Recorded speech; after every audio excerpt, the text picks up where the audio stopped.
जय माता रानी दोस्तों, आप सभी का बहुत बहुत स्वागत है आपके अपने चैनल राधा कृष्ण ऑफिशियल में।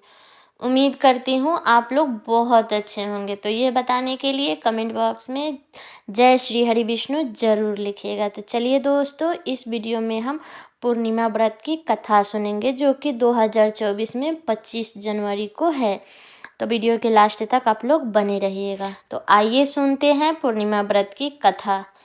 द्वापर युग में एक समय की बात है कि यशोदा जी ने कृष्ण जी से कहा कि कृष्ण, तुम सारे संसार को उत्पन्न करता, पोषण तथा उसके सहार करता हो। आज कोई ऐसा व्रत मुझसे कहो जिसके करने से मृत्युक लोक में स्त्रियां को विधवा होने का भय न रहे तथा यह व्रत सभी मनुष्य की मनोकामना को पूर्ण करने वाला हो।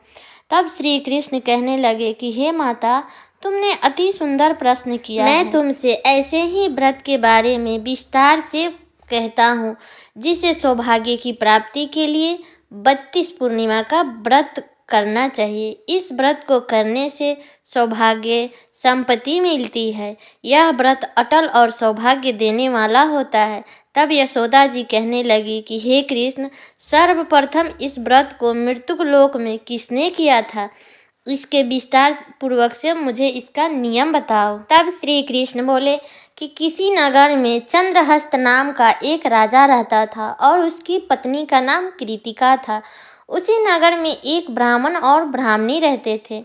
ब्राह्मण का नाम धनेश्वर था और ब्राह्मणी का नाम रूपवंती था। ब्राह्मण के पास में कोई धन धान्य की कमी नहीं थी, लेकिन उसका एक कमी था कि उसका कोई संतान नहीं था। इसी कारण से ब्राह्मण और ब्राह्मणी बहुत दुखी रहते थे। एक बार एक तपस्वी उसी नगर में आया। वह तपस्वी नगर में सभी घरों से भोजन मांग करके करता था, लेकिन उस ब्राह्मण के घर छोड़ करके बाकी सारे गांव घूमता था। तब ये सब देख करके रूपवंती से भिक्षा नहीं लेता था। एक दिन जब तपस्वी ने किसी अन्य घर से भिक्षा ली और गंगा के किनारे बैठ के आराम से खाने लगा, तब धनेश्वर ने तपस्वी के सभी कार्यों को करते हुए देखा और अपने भिक्षा का अनादर भी देखा। तो धनेश्वर ने तपस्वी से जाकर बोले कि आप सभी घरों से भिक्षा लेते हो, पर मेरे घरों से भिक्षा नहीं लेते हो, क्यों? तब तपस्वी बोला, जिसके घर संतान ना हो उसके घर की भिक्षा बड़ी पापदायिनी मानी जाती है। क्योंकि तुम निसंतान हो, इसीलिए तुम्हारे घर की भिक्षा मैं नहीं लेता हूँ। तब धनेश्वर ने तपस्वी के पैर को पकड़ लिया और बोले कि मुझे आप पुत्र प्राप्ति का कोई उपाय बताइए। आप मेरे इस दुख को खत्म करने में सहायता करें। धनेश्वर के प्रार्थना करने पर तपस्वी बोला, तुम चंडी की आराधना करो। तब ब्राह्मण ने आकर ब्राह्मणी की सारी बातें बताई। खुद चंडी की तपस्या करने के लिए वन में चला गया। वन में ब्राह्मण जा करके तपस्या करने लगा। तपस्या करते करते उसका 16 दिन बीत गया। तब 16वें दिन माता चंडी ने उसे दर्शन दिया और पूछा कि पुत्र, मैं तुम्हारे तपस्या से अति प्रसन्न हूँ, मांगो तो मुझसे क्या मांगना चाहते हो? तब राजा ने बोला कि मुझे पुत्र की प्राप्ति चाहिए। तब चंडी ने बोली कि जाओ, तुम्हें पुत्र होगा, लेकिन वह जब 16 वर्ष का हो जाएगा तो उसकी मृत्यु हो जाएगी। तब ब्राह्मण बोला कि इसका कोई उपाय है? तब चंडी बोली, यदि तुम 32 पूर्णिमा का व्रत करोगे तो वह दीर्घ आयु प्राप्त करेगा। और एक काम और करना, जितने तुम्हारे समर्थ हो उतने घी का दीपक शिवलिंग के सामने जलाना। ऐसे 32 पूर्णिमा को करना है। प्रातः काल होने पर इसे प्रार्थना कर, तुम्हें यहीं पे प्रार्थना करोगे तो एक आम का पेड़ दिखाई देगा। पेड़ पर चढ़कर एक आम तोड़ना, उस आम को अपनी पत्नी को दे देना। जब ब्राह्मण ने स्वप्न से जागा तो वह अपनी पत्नी को सारा बात बताई। जब ब्राह्मण ने सुबह वहाँ देखा तो आम का पेड़ तो वहाँ था, लेकिन ब्राह्मण आम तोड़ ना सका क्योंकि आम बहुत ही ऊंचा था। पर गणेश जी से प्रार्थना करने लगा ब्राह्मण ने कि हे विघ्नहर्ता गणेश जी, मेरे कार्यों को सिद्ध करें जिससे मैं अपने मनोरथ को पूरा कर सकूं। तब गणेश जी ने कृपा कर दी तो धनेश्वर ने पेड़ पर चढ़ गया और आम को तोड़ लिया और घर जा कर के अपनी पत्नी को बोला कि स्नान कर लो, उसके बाद इस फल को खा लो। अपनी पत्नी को दिया तो पत्नी ने उस फल को खा लिया। माता चंडी की कृपा से 9 महीने बाद पुत्र की प्राप्ति हुआ ब्राह्मण को। ब्राह्मण और ब्राह्मणी ने उस पुत्र का नाम देवदास रखा और तब ब्राह्मण और ब्राह्मणी ने पूर्णिमा का व्रत भी करना शुरू कर दिया। जब उसका पुत्र 16 वर्ष का हुआ तो ब्राह्मण और ब्राह्मणी ने डरने लगे कि कहीं इसकी मृत्यु तो नहीं हो जाएगी। इसलिए ब्राह्मण और ब्राह्मणी ने मन में विचार किया कि यह घटना हमारे सामने नहीं होना चाहिए। तब ब्राह्मण ने बच्चे के मामा को बुलवाया और कहा कि तुम देवदास को लेकर के 1 वर्ष तक काशी ले जाकर के विद्या ग्रहण कराओ। उसे अकेला बिल्कुल मत छोड़ना, तुम सदा उसके साथ रहना। धनेश्वर ने 1 वर्ष के लिए भेज दिया अपने पुत्र को उसके मामा के साथ, लेकिन मामा को कुछ नहीं बताया कि इसके ऊपर ग्रह है। धनेश्वर ने अपने पुत्र की मंगल कामना के लिए भगवती की आराधना शुरू कर दी और साथ ही साथ 32 पूर्णिमा का व्रत भी पूरा कर लिया।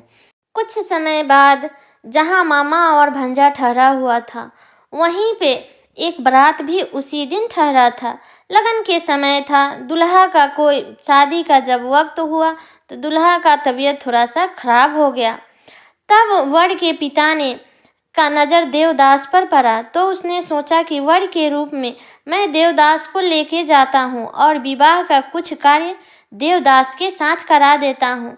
तब तक मेरा पुत्र ठीक हो जाएगा तो बाकी का विवाह मैं अपने पुत्र के साथ संपन्न करा दूंगा।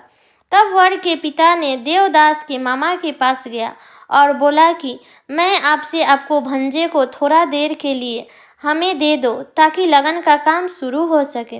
तब मामा मान गए और बोले कि जो भी इसमें दक्षिणा पड़ेगा वो मेरा होगा। तब वर के पिता बोले कि ठीक है। तब देवदास के मामा मान गए और अपने भांजे को दुल्हा बनने के लिए भेज दिया। विवाह विधि पूर्वक संपन्न हो गया। जब दोनों पति पत्नी का भोजन आया तो देवदास ने अपनी पत्नी के साथ में भोजन नहीं किया। तब उसकी पत्नी ने देखा कि मेरा पति भोजन नहीं कर रहा है और उसके आंखों में आंसू है। तब पत्नी ने पूछा कि क्या हुआ नाथ? देवदास ने सारी बातें बता दी। तब लड़की बोली कि ऐसा कैसे हो सकता है नाथ, अग्नि के सामने मैंने आपको ही पति बनाया है। तब देवदास ने कहा कि ऐसा मत कहिए, मेरी आयु बहुत छोटी है, मेरी मृत्यु के बाद तुम्हारा क्या होगा? तब पत्नी ने बोला जो होगा देखा जाएगा। तब दोनों ने एक साथ भोजन किया और सो गए। जब सुबह हुआ तो देवदास ने अपने घर जाने से पहले अपने पत्नी से मिलने गया और अपने पत्नी को 3 नग से जुड़ी अंगूठी दी और एक रुमाल दिया और कहा कि इसे मेरा संदेश समझ करके रख लो और शांत हो जाओ। फिर देवदास ने कहा कि अगर तुम मेरा जन्म और मृत्यु जानना चाहती हो तो उसके लिए एक बगीचा लगवाओ और वहाँ पे 9 माली लगवाओ और उसे जल से हमेशा सींचते रहना। जिस दिन ये सूख जाए समझ लेना मेरे प्राण निकल गए हैं, और जब ये फिर से हरे भरे हो जाए तो समझ लेना कि मैं जीवित हूँ। ये मेरा संकेत है। और ये कह कर के देवदास चला गया। फिर राजा की लड़की ने बगीचा लगवाई और उसको सींचते रहे। तब तक अगला दिन जब हुआ तो वो जो वर पहला वाला था वो आ गया और बोला कि राजा साहब आप अपनी लड़की का विदाई कीजिए। तब राजा ने विदाई करने की तैयारी करने लगी। तब तक लड़की ने अंदर से आई और बोली कि पिताजी ये सब क्या हो रहा है? तब राजा बोले कि तुम्हारी विदाई की तैयारी चल रही है। जब लड़की का नज़र उस लड़के पे पड़ा तो वो बोली कि ये मेरा पति नहीं है, मेरा पति वही है जिसके साथ मेरा रात में विवाह हुआ था। तब उसके पिता बोले कि नहीं, यही तुम्हारा पति है। तब लड़की ने बोला यदि यही मेरा पति है तो बताए कि रात्रि में हम दोनों के बीच में क्या बात हुई थी, इसने मुझे क्या दिया था? तब लड़का बोला कि मैंने कुछ नहीं दिया था। वह लज्जित हो गया और चला गया और बारात भी वापस चली गई। तब तक मामा और भांजा काशी विद्या अध्ययन के लिए चले गए। तब तक एक सांप ने देवदास को काटने के लिए वहां पहुंचा काशी में, लेकिन देवदास के माता पिता पूर्णिमा का व्रत करते थे। पूर्णिमा व्रत की कृपा से सांप ने उसे नहीं काट पाया, लेकिन फिर वहाँ पे एक काल आ गया, उसको वहीं पे मूर्छित करके चला गया। तब तक वहीं से भोलेनाथ और माता पार्वती जा रहे थे, तो माता पार्वती की नज़र देवदास पे पड़ी। तब माता पार्वती ने शिव जी से कहा कि इसकी मूर्छा दूर कीजिए। इसकी माता ने 32 पूर्णिमा का व्रत किया था, इसके प्राण दे दीजिए। तब भगवान शिव ने उसे प्राण दिया। व्रत के प्रभाव से काल को भी पीछा हटना पड़ा। देवदास की अब पत्नी उसकी प्रतीक्षा कर रही थी। कुछ देर पहले सब बगीचा सूखा था और कुछ देर में ही देखा कि सब हरा भरा हो गया। ऐसा देख करके वो बहुत खुश हो गई। तब उसने अपने पिताजी से बोली कि पिताजी, मेरा पति अभी तक ठीक है। 16 वर्ष के बाद जब देवदास अपनी पत्नी के पास पहुंचा, तब पत्नी ने अपने पति को पहचान लिया और धनेश्वर पूर्णिमा का व्रत करने से पुत्रवान हो गया। तो धनेश्वर को अपना पुत्र मिला और लड़की का उसका सुहाग मिल गया।